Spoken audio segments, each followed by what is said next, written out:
The station smelled of ozone and something older, something mineral and alive, like the inside of a mountain that had learned to breathe. Commander Zella Marsh stepped off the docking ramp of the ISV Resolute and felt the pressure of a dozen alien gazes land on her like a physical weight. Vero's station was a neutral hub, technically. In practice, it was Dominion territory in every way that mattered. The Guldari had built it 2 centuries ago from hollowed asteroid rock, and they had never once let anyone forget it. The ceilings were 30 meters high to accommodate the Guldari's towering, 6-limbed frames. The lighting was dim amber, calibrated to their compound eyes. The corridors were wide enough for their bulk but narrow enough that a human had to walk with their arms slightly out to avoid the walls. Zella did not adjust her stride. Behind her came Navigator Oren Fail, carrying their only equipment case, a diplomatic data slate, water rations and 1 emergency beacon. No weapons. The treaty terms had been explicit. Humans would enter the Dominion sector unarmed as a gesture of good faith. "They are watching us," Oren said quietly, keeping his voice level. "They were always going to watch us," Zella replied. She did not look at the Guldari guards stationed at every corridor junction. 7 feet tall, carapaced in dark chitin, armed with pulse lances. She counted 4 on their route alone. Let them watch. The meeting chamber was at the center of the station, a vast circular room where the original asteroid's natural cave had been preserved. The walls were unsmoothed rock. Stalactites hung from the ceiling like stone teeth. In the middle of the room, behind a low crescent table carved from a single piece of obsidian, sat Ambassador Drevka Soth. The Guldari were, by almost any biological measure, terrifying. Drevka Soth stood when they entered, all 4 of his upper limbs unfolding to their full extension, a dominance display Zella knew. His compound eyes caught the light and fractured it into something cold and prismatic. His mandibles clicked twice slowly. A threat sound. An old one. Zella walked forward and sat down directly across from him without being invited. Oren took the seat to her left and opened the data slate without looking up. Drevka Soth stared at her. "You are not afraid," he said. His translator rendered the words in flat, precise standard. It was not a compliment. It was a statement of confusion, close to accusation. "No," Zella agreed. "Every delegation that has entered this chamber uninvited, and you entered uninvited, Commander, has shown fear. It is a biological constant. Even the Verity who have 12 limbs and acidic blood showed fear. You show nothing." Zella considered that. She had been afraid before.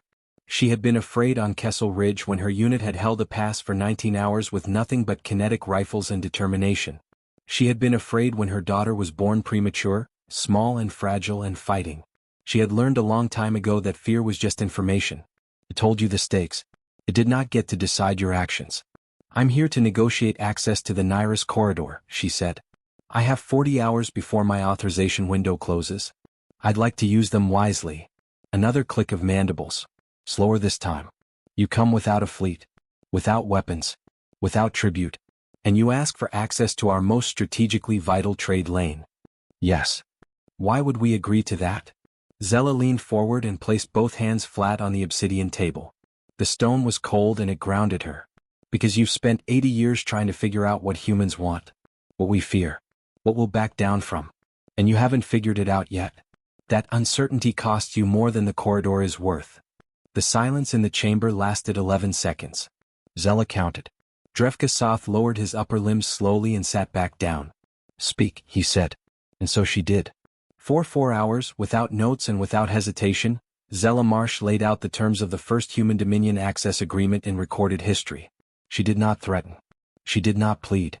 She simply presented, clearly, calmly, and without ever once suggesting she would leave if she did not get what she came for.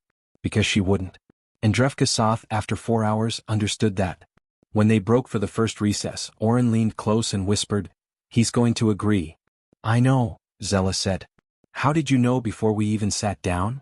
She picked up her water ration and looked out through a natural crack in the asteroid wall at the stars beyond. "Because beings who built their power on fear have never met anything that doesn't carry it. It confuses them more than any weapon could."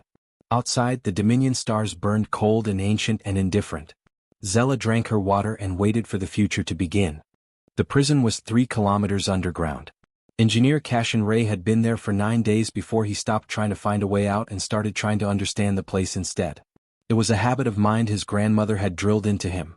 Before you fight a system, map it. Know it better than the people who built it? Theric depths had been carved out of the moon Uarkavith over 2 centuries.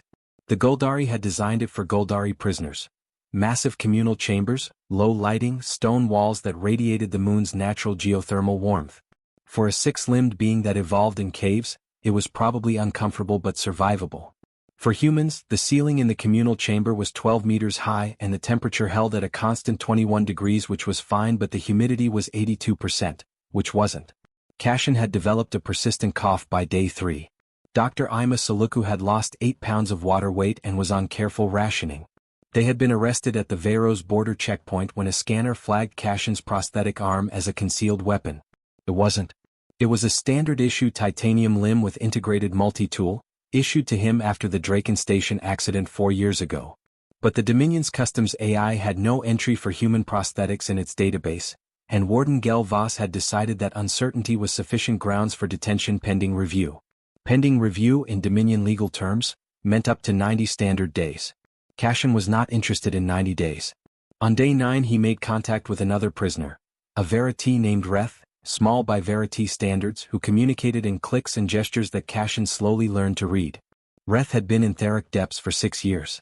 He knew where every guard rotation happened, which sections of the wall were thinnest, and which meals contained protein sufficient to maintain muscle mass.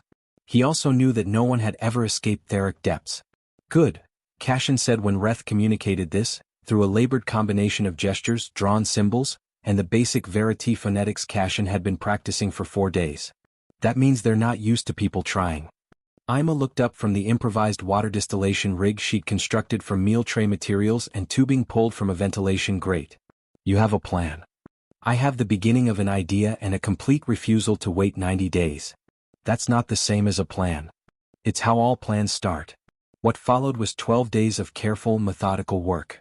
Kashin used his prosthetic arm's multi-tool, which the guards had not thought to remove because it was part of his body, to map every electrical conduit within reach of their cell. Ima calculated the ventilation cycle timing using nothing but the feel of air pressure changes against her skin.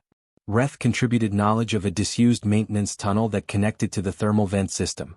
A tunnel too small for any Goldari but not too small for a human. The escape, when it happened on day 21, was not dramatic. There was no chase scene. No alarm.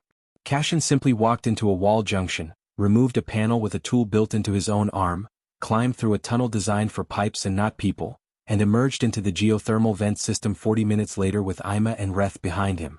The heat in the vents was extreme, 110 degrees or more.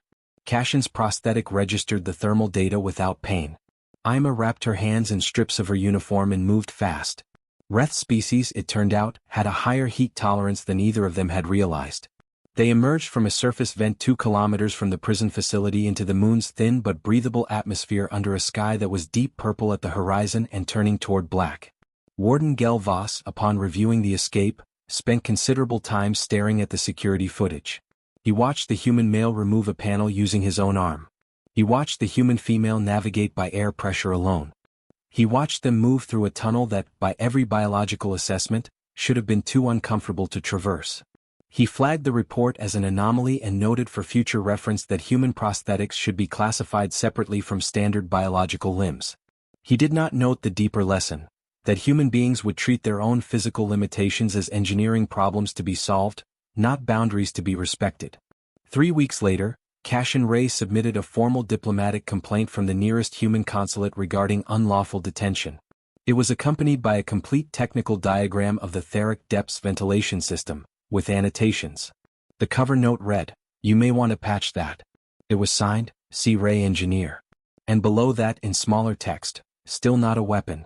The Hall of Permanent Accord had stood for 400 years. Its name was not metaphorical. Every accord signed within its walls was carved into the floor in the original script of the signatory species. A permanent record underfoot, walked over by every delegate who entered. Petra Coldwell walked in reading the floor. Attaché Yusuf Marn stayed close behind her. He was young, 26 standard years, and this was his first time on a Dominion capital world. He was doing very well at not staring at everything, which Petra noted with approval. "The Mevis Compact of 2241, she said, pausing over a section of floor covered in swooping Verity script. The Goldari agreed to demilitarize the Sunward Reach. They reversed it 11 years later. She stepped forward. The Orethian Resource Pledge of 2289. The Dominion promised not to mine the Ketha Belt. They completed the extraction by 2301. Another step. The Savara Non-Aggression Pact. What happened with that one? Yusuf asked. Ask the Savara. He didn't ask again. High Chancellor Uvek Thane received them in the main chamber, surrounded by 6 advisors and a ceremonial honor guard of 12 soldiers. The display of force was calibrated, Petra knew, large enough to be intimidating, small enough to maintain the fiction of peaceful negotiation. She had reviewed every treaty the Dominion had signed in the past 2 centuries. She knew exactly how each negotiation had gone. She knew what the Guldari considered a win. Ambassador Coldwell, Uvek Thane said. He was older than Drevka Soth, more senior, more decorated, wearing a ceremonial mantle of processed crystal across his upper carapace. The Dominion welcomes the human delegation. We understand you wish to formalize Commander Marsh's preliminary agreement regarding the Nairis corridor. I wish to do more than that, Petra said. She did not sit until she had taken a moment to examine every carving in her immediate vicinity on the floor. I want to talk about the clause structure. Pause. The clause structure. The reversal clauses specifically. The ones buried in sections 12 through 17 of the standard Dominion Accord template. The ones that allow the Dominion to nullify any agreement within 120 standard days by invoking unforeseeable circumstance. Uvek Thane's mandibles stilled. This was, Petra had learned, the Guldari equivalent of a sharp intake of breath. Those clauses are standard, said one of the advisors. I know. That's the problem. Petra opened her diplomatic case and placed a single data tablet on the table between them. I've had our legal team calculate the average lifespan of a Dominion Accord. Do you know what it is? 87 years. Which sounds long until you realize that each accord contains provisions that mature over centuries. You're signing agreements you intend to exit before they fully cost you anything. The silence had a different quality than the one in Vero's station. That silence had been assessing. This one was offended. You are accusing the Dominion of systemic bad faith, Uvek Thane said. I'm describing what the historical record shows, Petra said. I'm not angry about it. I'm accounting for it. She tapped the tablet. So I've drafted something different. No reversal clause. No unforeseeable circumstance provision. Penalties that activate at the moment of breach, not after arbitration. And a joint review board with equal human and Dominion representation. That is not how accords are written. It's how this one will be written, or we won't write one. She said it without heat, without raising her voice. We've modeled it both ways, Chancellor. A functional Nairis corridor agreement benefits humanity for approximately 300 years at current projection.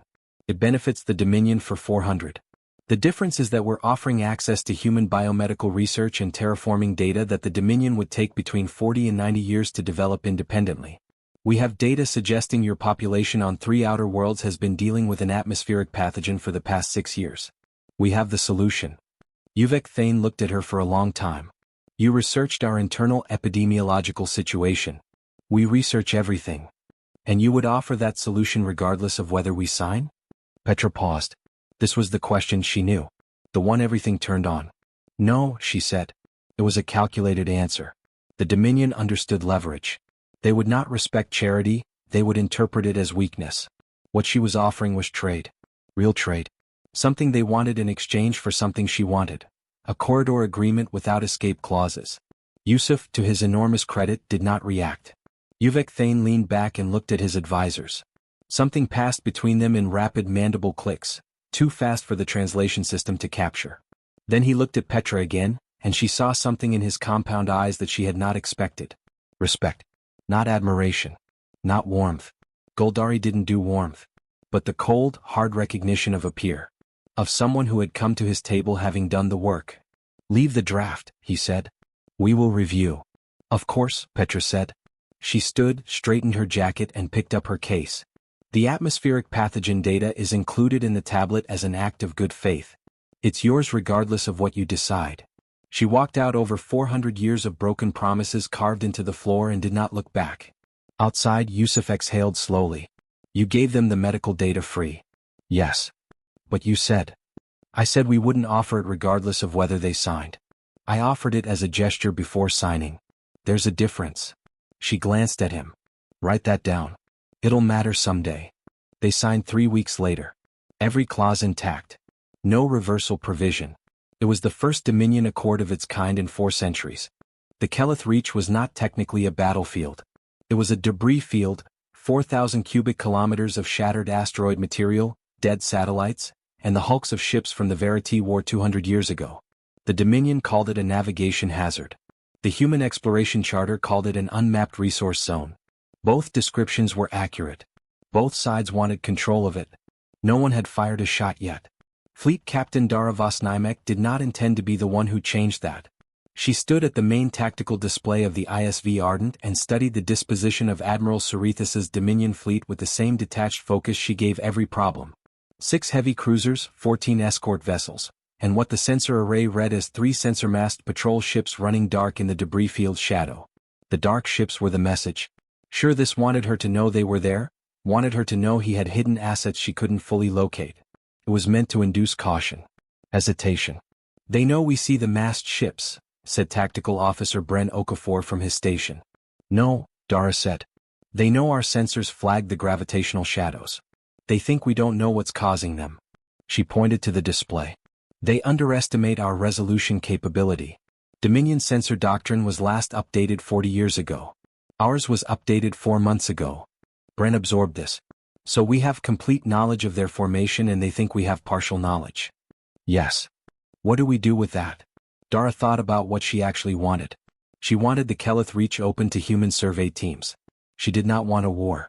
She did not want a diplomatic incident, and she especially did not want to fire first in a debris field where a missed shot could turn a 2,000-ton rock fragment into a ship killer. Open a channel to Admiral Cerethas, she said. The Goldari Admiral appeared on screen. He was enormous by any standard, flanked by officers who looked restless in the way that armed beings look restless when they've been waiting to act. Captain Vosnimek, Cerethas said. You are in a Dominion-administered navigation zone. It's a debris field, Dara said pleasantly. And our charter gives human vessels free passage through unmapped debris zones under Article 7 of the Nairis Corridor Agreement. She paused. Which was signed 6 weeks ago if you haven't received the update. A micro-pause. He hadn't received it or hadn't read it, or had been hoping she didn't know about it. Article 7 pertains to commercial traffic. ISV Ardent is classified as a survey vessel under Dominion-recognized commercial registry. We carry survey equipment, not weapons payload. She folded her hands behind her back. I want to be straightforward with you, Admiral. We know where your dark ships are. All 3 of them. I can send you their coordinates if that would save everyone time. The channel held silence for 4 seconds. You are bluffing, Cerethas said. Dara transmitted the coordinates of all 3 masked patrol ships, accurate to within 30 meters. The silence this time lasted 9 seconds. That level of resolution is not possible with human sensor arrays. It wasn't for months ago. She kept her voice conversational.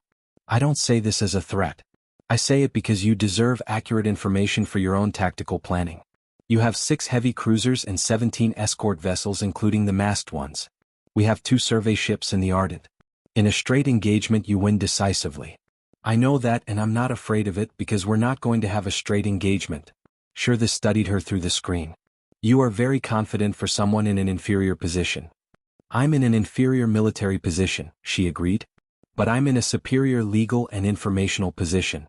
And a shooting war over a debris field that neither of us technically owns would go to arbitration under the Mevis Accord, which you also may not have reviewed yet. The arbitration board is now co-chaired by a human representative.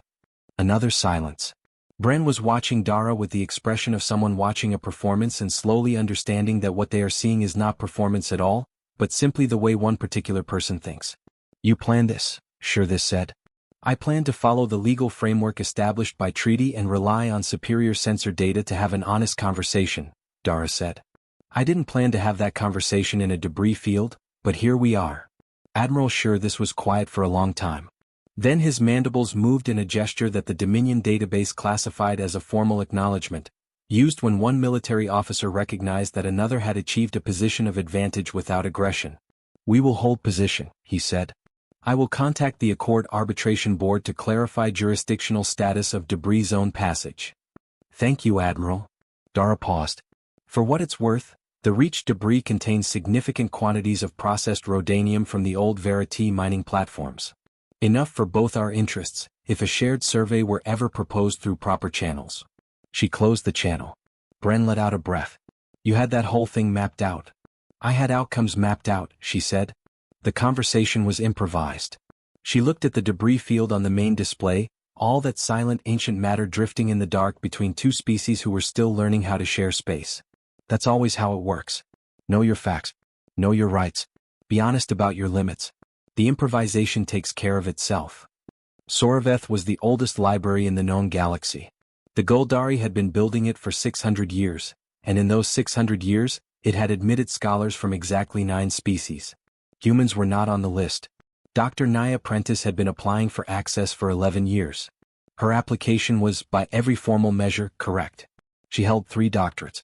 She had published 47 peer-reviewed papers on pre-Dominion civilizational history. She had learned conversational Goldari, a feat which her university's language department described as unprecedented in recorded academic history.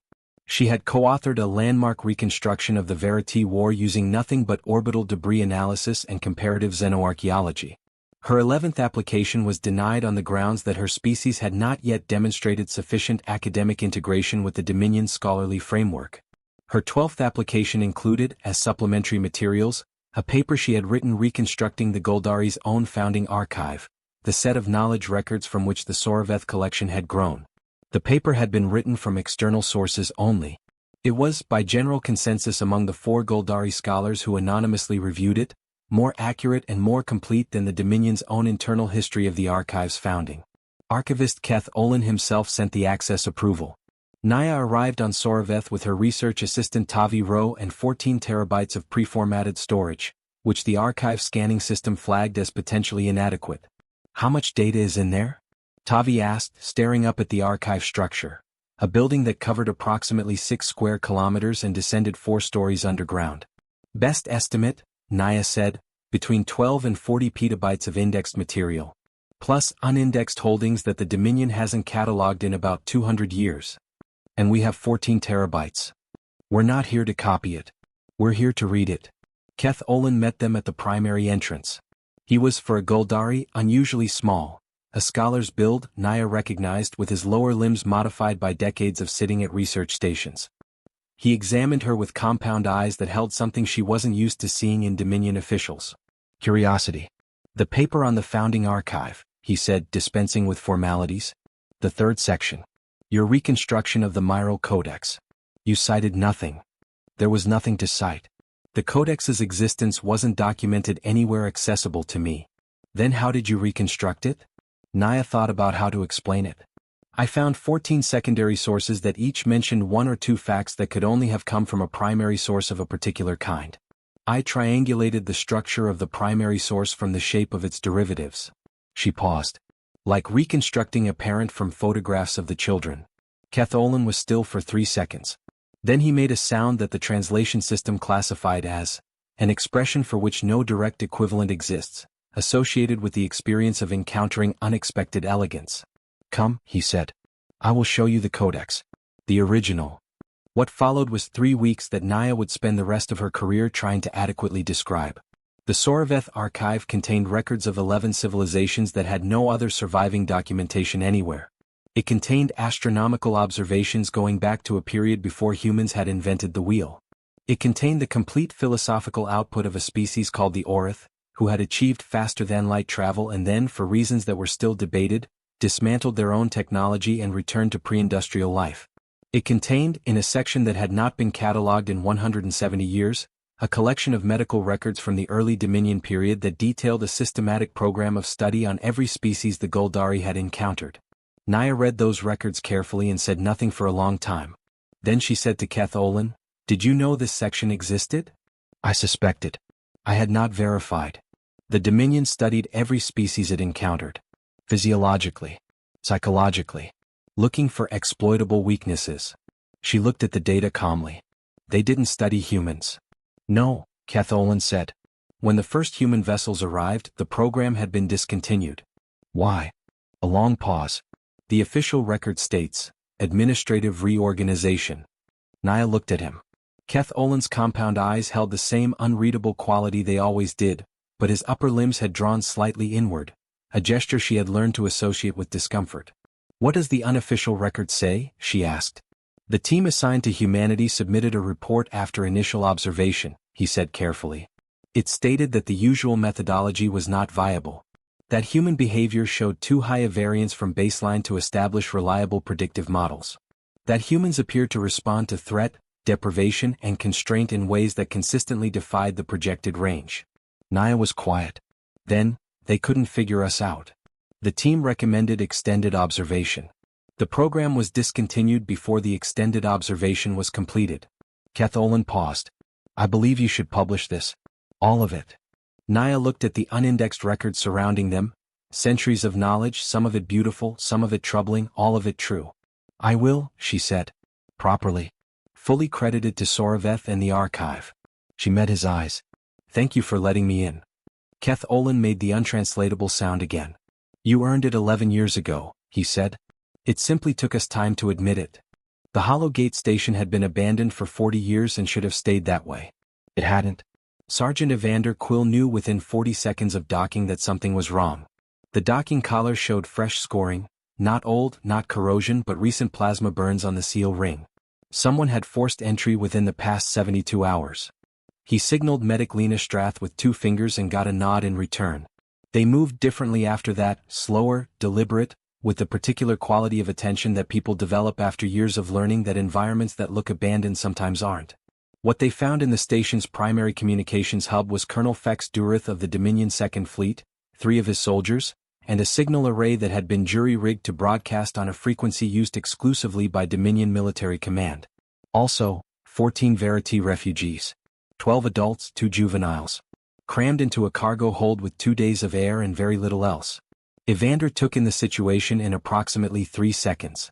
A Dominion officer conducting an illegal signals operation, using a neutral station, while 14 civilians were slowly suffocating in an adjacent compartment. 3 armed soldiers between him and all of it. Lena had already seen the oxygen readings from the hold. She was looking at him. "Sergeant," Colonel Fex Durith said, his translator clipped and precise. "This is a Dominion military operation. You will stand down and return to your vessel." "What's in the hold?" Evander asked. "That is not your concern. The hold is emitting CO2 readings consistent with live occupants running out of air," Lena said. She kept her voice neutral. Medical neutral, Evander thought, the tone she used when she was doing triage and couldn't afford to feel the weight of it yet. "I'm going to open the hold." "You will not," Durith said. His soldiers raised their weapons. Evander didn't raise his hands. He also didn't take a step back. This was the moment that everyone who wrote about human behavior from the outside always struggled to explain. The Goldari threat matrix predicted a high probability of compliance. 2 unarmed humans against 3 armed soldiers and a superior officer. Every calculation pointed to retreat. The math was clear. The math did not account for Evander Quill. "You have 3 soldiers and we have 0 weapons," he said to Durith. "You can shoot us. That's a real option for you. But then you'll have killed 2 unarmed humans on a neutral station during a covert operation that isn't sanctioned by any treaty or Dominion protocol I can find. And whatever those people in the hold are doing here, the story becomes about us and not about them." He tilted his head slightly. "Is that the story you want?" Durith's mandibles clicked twice. Conflict response.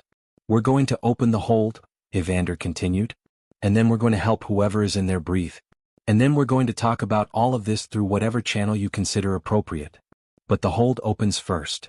He walked forward. Durith's soldiers tracked him. They did not fire. He later heard, from a Dominion officer he'd come to know over the following years, that what the soldiers saw in that moment was not bravery in any sense they understood. It wasn't aggression, it wasn't calculated risk. To them, it looked like a being that had simply removed the option of stopping from its own decision tree. As if retreat had never been in the list of possible actions. It was, the officer said, profoundly disturbing to witness. Evander opened the hold. The Verity came out in a stumbling cluster, drawing harsh breaths in the station's recycled air. The 2 juveniles were near unconscious. Lena was already working on them before they'd fully cleared the doorway, fluid and purposeful. Evander stood at the hold door and waited. Colonel Fex Durith, after a long moment, powered down the signal array. "This operation," he said, "does not exist." "I understand," Evander said. "The refugees will need transport to a Verity consular facility. The Dominion does not recognize. I know. That's why we'll do it. He looked at the Verity, at their compound eyes and their multiple small limbs and the unmistakable way they held their juveniles, close, tight, protective in exactly the way any parent holds anything small and precious and endangered. Is there anything else happening on this station I should know about? Durith was quiet for a long time. No, he said. He sounded like a being who had just revised something fundamental about his assessment of a species he thought he had understood. 3 weeks later, Colonel Fex Durith submitted a formal report to Dominion Command. It described a malfunction of the station's life support system and an emergency docking of human survey vessels who provided medical assistance to salvage personnel. In the report's classified annex, visible only to senior command, he wrote a single line. Do not underestimate human response to civilian casualties. They do not calculate the cost. They simply act. The Verity refugees reached the consular facility safely. Evander filed the incident report as a routine medical assist and went back to work. 22 years had passed since Zella Marsh had walked off a docking ramp at Veros Station and refused to show fear to a room full of beings who had made entire political systems out of the expectation of it. She was older. Her hair had gone the color of good iron. The old diplomatic case she'd carried then was in a museum at the University of New Carthage, donated last year at the insistence of her daughter. She used a new one now, lighter, with a handle that fit better in hands that had a few more years in them. New Carthage Station was nothing like Veros. It was nothing like anything that had existed before, really. Jointly funded, jointly staffed, jointly designed. The ceilings compromised between Goldari height requirements and human comfort at 4 meters, with adjustable lighting that cycled through both species' preferred spectrums over the course of a station day. The cafeteria served food from 12 species. The administrative staff had, over the past 8 years, developed a Creole communication style that mixed standard and high Goldari in ways that neither species' linguists had anticipated. Elder Drevka Soth was already in the meeting room when Zella arrived. He was not behind a table this time. He was standing at the viewport, watching the slow rotation of stars beyond the station's skin. He had aged too, in Goldari fashion. His carapace had darkened from black to a deep charcoal gray, and he moved with the slightly deliberate quality of very old, very careful thought. Director, he said without turning. His translator no longer had the flat effect of official communication. It had been recalibrated to his personal speech patterns years ago, and it carried something more like the genuine texture of his voice. Your daughter submitted her first report today. I heard. Zella set her case on the table. What did you think of it? It was direct. It cited precedents clearly. It proposed an original framework for the outer reach survey rights that I had not considered. He paused. She did not hesitate. No, Zella agreed. She never does. Drevka Soth finally turned from the viewport. He looked at Zella for a moment with the compound-eyed assessment that she had gotten used to over 2 decades, the look that meant he was thinking about something complicated.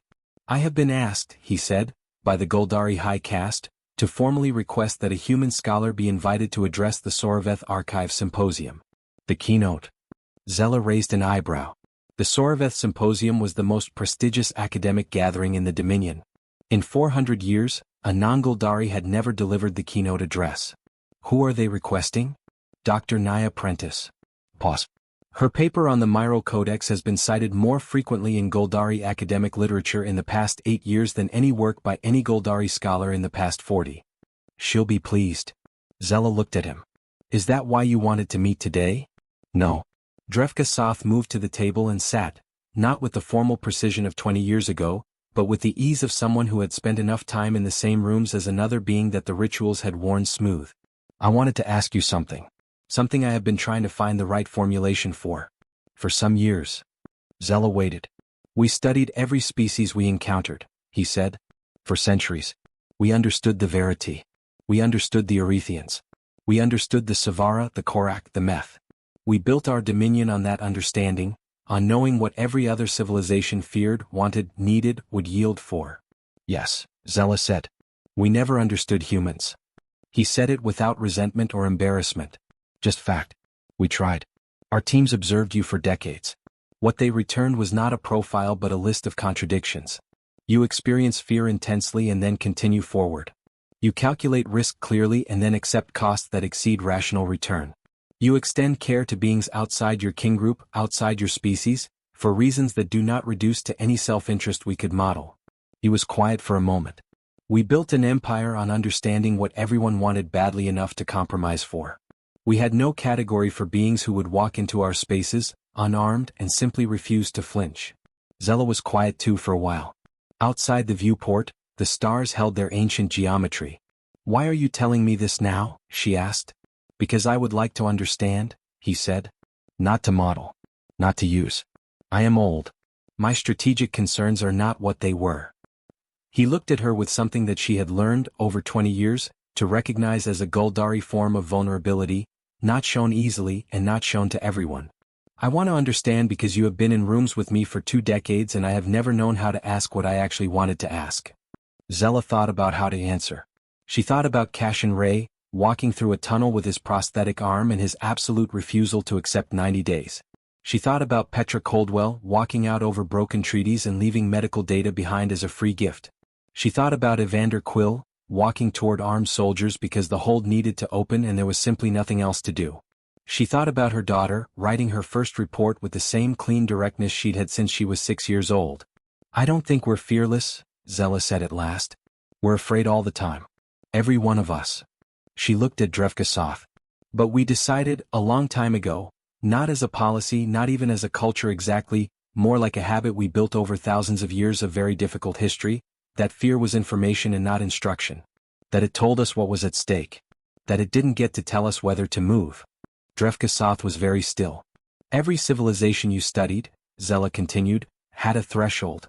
A point at which the cost of moving forward exceeded whatever they were willing to pay. You learned those thresholds and you worked with them. Built your dominion around them." She paused. "Humans never agreed on where that threshold was. It was different for every person, every moment. You couldn't map it because it kept changing. Because we kept arguing about it. Because some of us didn't have one at all and some of us found it only after we'd already walked through the thing that was supposed to stop us. The elder of the High Guldari caste sat with that for a long time. That is," he said finally, "genuinely terrifying." Zella smiled.